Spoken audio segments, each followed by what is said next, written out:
Good morning all. This morning I intend to carry on with getting the path finished beyond the retaining wall. Yesterday, as planned, I did get out and let's go and have a quick look. And I finished this bit's at the end here, so that bit is now done. So I did that before I headed off to see my mother-in-law. There we go. And then on my way back I called in at the timber merchant because I needed some screws to finish that properly. I just had a couple of screws in to hold the board while I put the shingle in, and there was a bit of faffing around with that because I had to cut a bit out of the back of the board to fit around the tree stump, but certainly the board's not going to go anywhere now because it's leaning against the tree.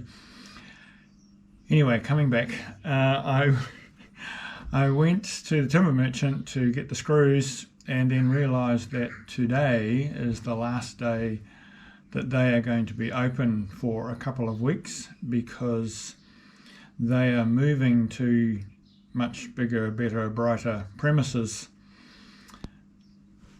500 metres away really, as the crow flies. So I decided that I needed to get down there and get the retaining boards that I needed and also some 150 by 50 that I need to start building the fence. So I came home, had a very quick lunch and then took the trailer down to pick up what I needed in the way of timber and pegs from there. So today I plan to try and get that path finished. But yesterday, when I was getting the timber, I was reminded of a little job that I needed to do with my straps, tie downs. And that is that this one, at one point, quite a number of years ago, I had to cut it because I'd used it for a purpose that it wasn't designed for, and it got itself, the knot just got too tight and I couldn't get it apart, so I ended up having to cut it. It was near the end, so I wasn't too concerned at the time. But of course what it means is that it's got all frayed and it's quite difficult to thread into the ratchet. So today we're going to deal with that. I think the best thing for dealing with that is probably going to be a pair of tin snips. So we'll just snip that off, hopefully.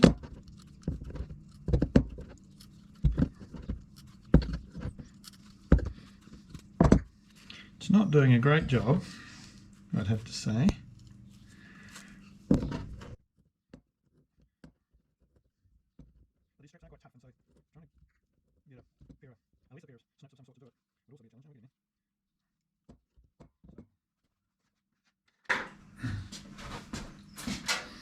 I'll revert to my trusty pair of Talon snips that the plastic handles on them gave up years ago, and so I made some wooden handles for them, and that will be fine just for snibbing off the last bit.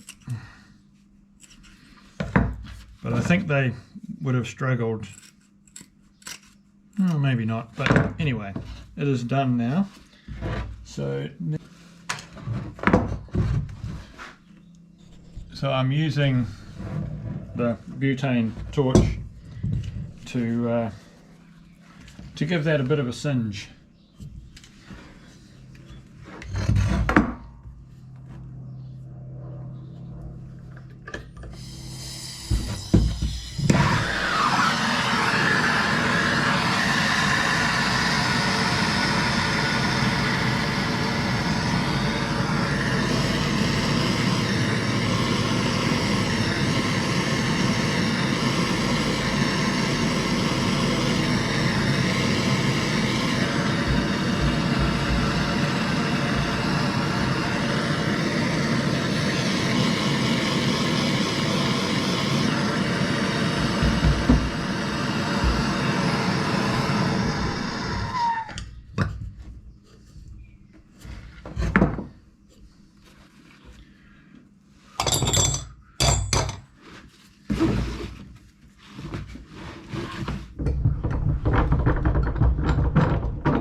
just gave that a quick squeeze in the vise just to flatten it out.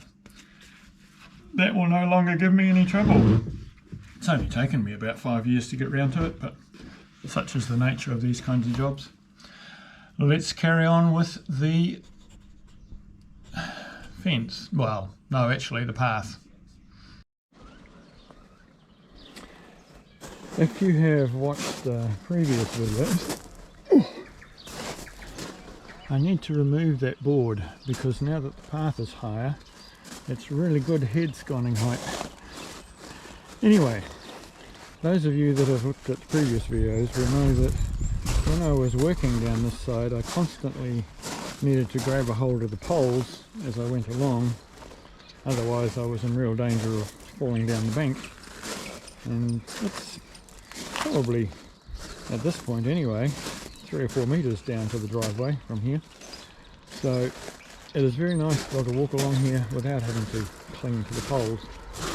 Today's job is to continue the path along to that corner, which won't be such, well, famous last words, but I'm not expecting it to be a difficult job to get along to here. Then once I get to here, it's much more even down through here. This pseudopenax will most likely be removed at some point, but not right now. If I can get along to here, then that'll be great, because then I can get on with doing the fence here. And also, once I've done this and installed the water and the conduit that's going to run, the conduit's going to run along the top of this here. Once I've done all of that, I can move all of that dirt off there back into the garden bed, which will be great as well. It is, as you can tell, another beautiful day, and the tuis and the blackbirds are all buzzing around. The tuis more so, the blackbirds are for the most part trying to avoid them, I think. They can be quite, what's the word? Well, bullies in one sense, but even amongst themselves, the tuis fight and squabble and carry on. But other birds tend to stay away from them for good reason. Let's see what the day brings. It will become apparent as we go along that my plan for this to be a straightforward job did not come to fruition. In part due to bad workflow on my part. That will also become obvious as we proceed.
This time I purchased 4.8 metre length boards as against the 6 metre ones that I have been purchasing. A couple of reasons for that.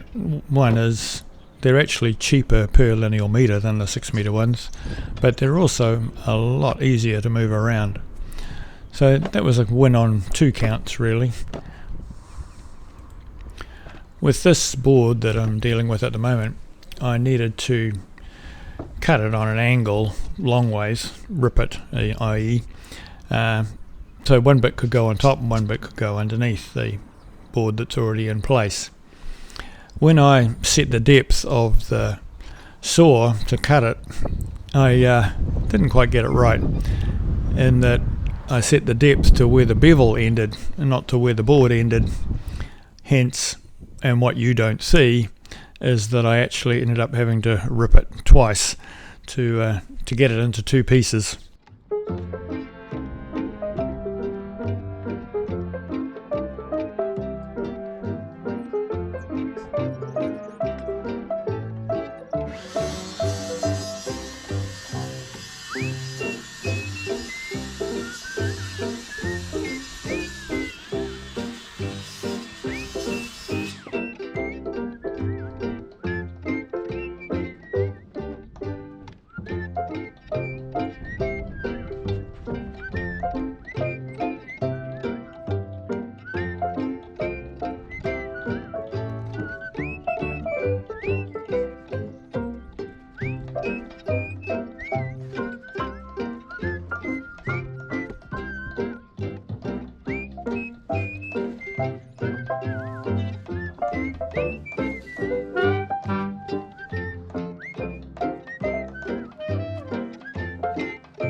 So I've decided that before I struggle on,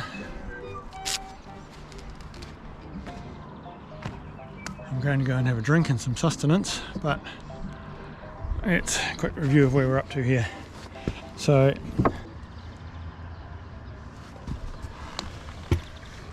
I have cut this top board so that it's the same height as that one there, and then tapers down to nothing. So I will need to hit that peg in a bit further, and this one and that one. And then this board, which the remains of that one, is going to go underneath down here. And that could be a bit of a mission, hence the idea of some sustenance. I'll be back soon.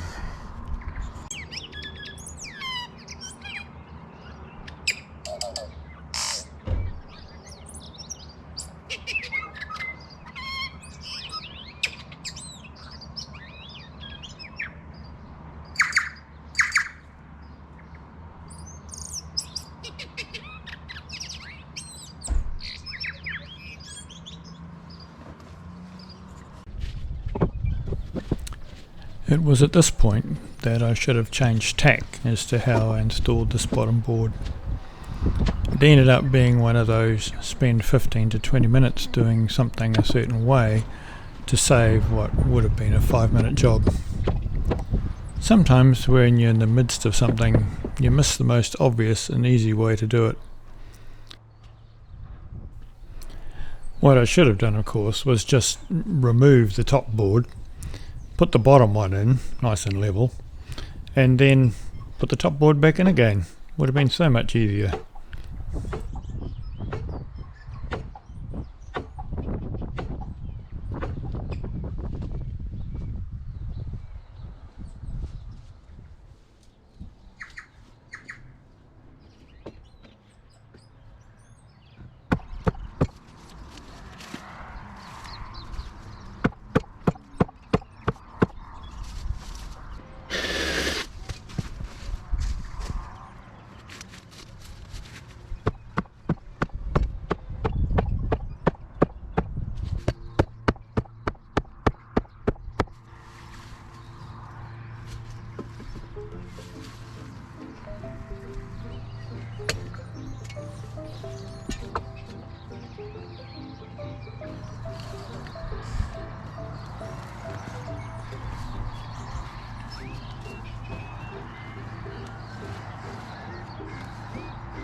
At this point, I'm putting a nut and washer on the end of the threaded rod.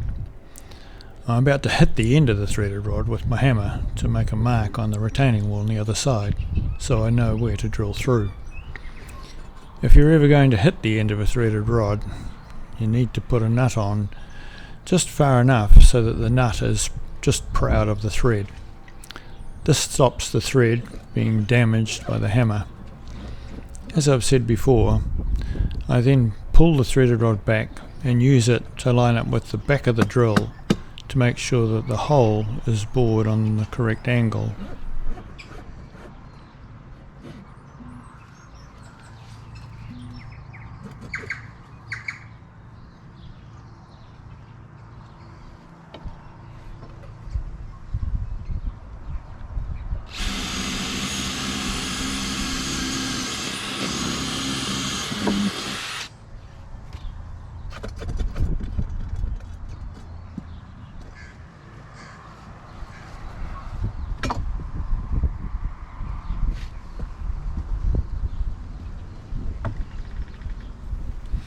I think I've also previously mentioned that I go along and grind all the ends off the screws so that we don't get skagged by them at some time in the future.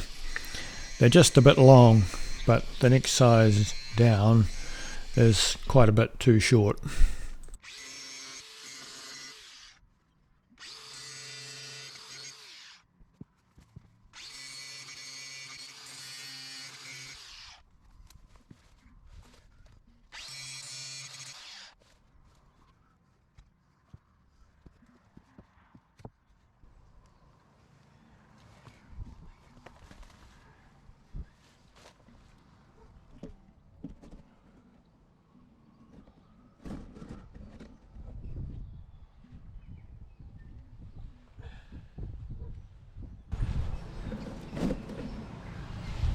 So I just discovered a slight boo-boo.